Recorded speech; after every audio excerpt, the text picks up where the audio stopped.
indicator function.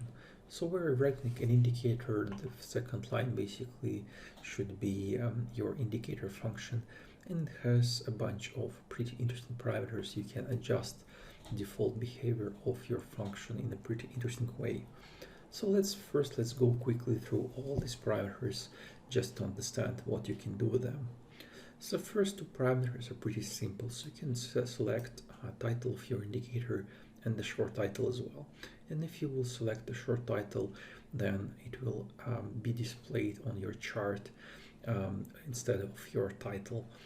Also, you can choose if you want to kind of display your indicator on top of your candle chart, and or do you want it to display like as a separate indicator.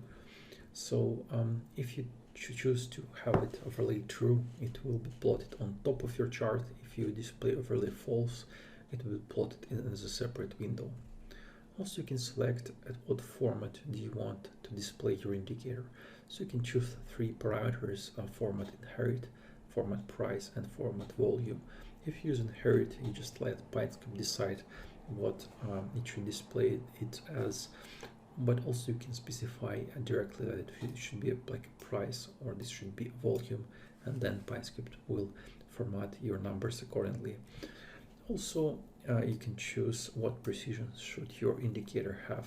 So basically, how many numbers after the comma do you want to see in your values. Next argument is a scale, and it's quite interesting argument. So for example, if you're trying to plot something on top of your price and it has completely different scales, for example, if you're plotting MACD on top of your price, it might not work for you in a basic case. But what you can do with it, you can actually explicitly ask PineScript to use different scale.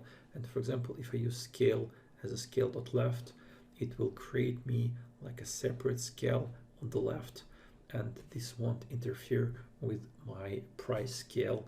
And this way you can actually plot like different scales on the same chart and create a pretty interesting indicator this way. If you will use scale.none, it will do the same thing, but it won't display like a y-axis on the left, so it can be also quite nice. Next parameter is max bars back. So idea is that PineScript always try to optimize indicators, and this is why it limits amount of bars indicator can use in the past. And if you run indicator, PineScript will kind of analyze your code and try to understand how many bars you need in the past to run your indicator like the fastest way. But it's not always work because it can be dynamic and PineScript cannot understand this correctly. So sometimes you can receive some errors that you don't have enough bars for your indicator, and with this parameter you just can override these optimization rules of PineScript. Next parameter is time frame, and it's a very powerful parameter because just setting it to some value you actually can compute entire indicator on different time frame. So basically you can write an indicator without actually caring about a time frame, and just specifying this time frame you will ask PineScript to execute entire indicator on higher time frame. So this is quite nice. Next parameter is time frame underscore gaps, and this way you can just let PineScript know what it should we do with the gaps. So for example, if you have like 1 hour chart and you have daily time frame you want to compute your indicator on, you can ask PineScript or display this like for only 1 bar at the end of the day, or you can just propagate these values for entire day, and it's also quite easy. Also, you can specify that you want PineScript to use explicit plot z order in your script, and this means that if you have it on true, you ask PineScript to plot things as they appear in your code and not decide on its own.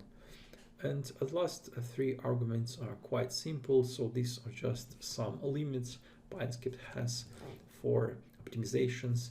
So by default you can display only like 50 lines, labels, and box kind of objects on your chart, and with these parameters if you need more objects you can override PineScript limitations. Now let's look at a few examples and how this actually works.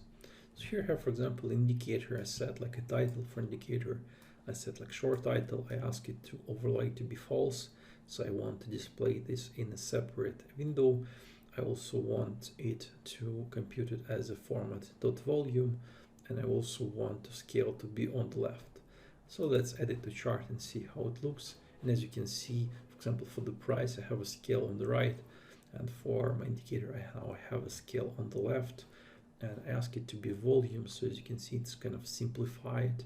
So I have here like millions, and M stands for millions, K stands for thousands. So it's kind of trying to simplify it to make these like values more compact and to be basically like in a like a format scale. And second example is here. So this is parameter where I ask PineScript to overlay my chart, so just to plot it on top of my chart, and I ask it to be on 1 day time frame, and I don't want to have like gaps in the data, so PineScript will fill it for me, and I also want to have a precision of 6. So if I will hover my mouse over my values here on the right, you can see that I have like 6 digits after the comma for my values, so precision works quite well. And the nice part about time frame, as you can see, it computed on the daily chart and it fills all the values between them. But also if you will go to settings of your indicator, you will find time frame input, and as you can see, I don't have it in my code, so PineScript created this input for me, and here you can easily choose other time frame if you want to, so it works quite well. And also you can, from here you can select to have gaps or not to have quite easily as well.